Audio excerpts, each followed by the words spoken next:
Hi, we're going to talk about host family training a little bit. Wanted to make sure that you know to have everything prepared prior to your guest's arrival. Make sure the paperwork is ready, maybe you've got a beverage, a snack. Make sure you've got your sign-up sheets ready for carpools and for other things that you might need sign-up sheets for.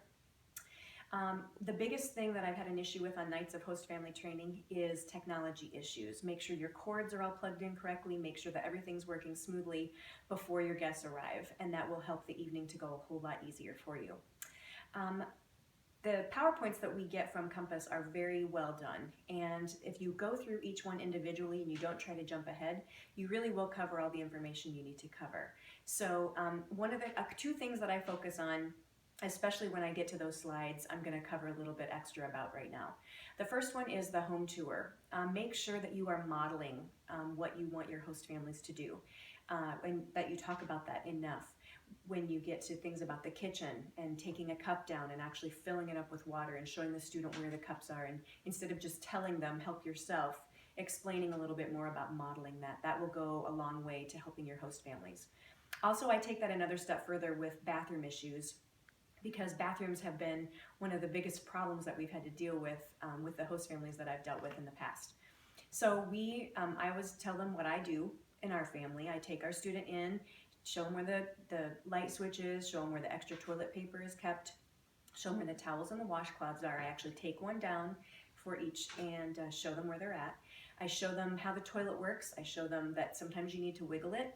A lot of American toilets are like that. And I even take a plunger out and show them how to use a plunger. And that's a little bit awkward maybe for a family, but explaining that it's much easier to deal with it when the toilet is clean than when it's dirty. It's a whole lot less embarrassing for the student and for the family if they deal with it prior to having any issues.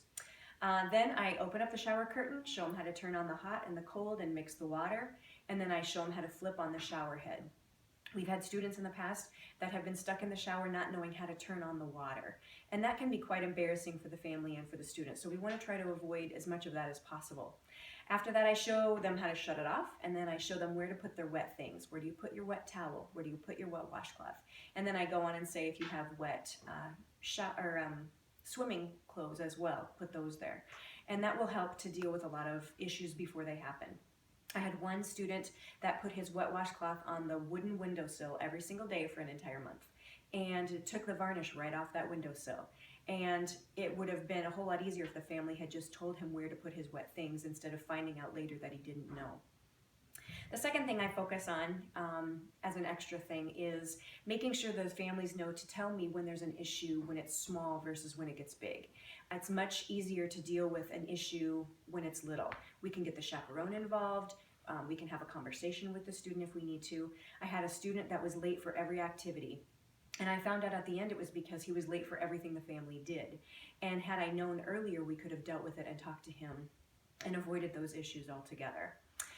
Make sure that your families understand that yes, you are the YPC, you're here for the students, but you're also here for the families.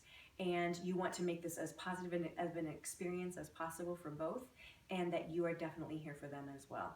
So thank you so much, and good luck with your training.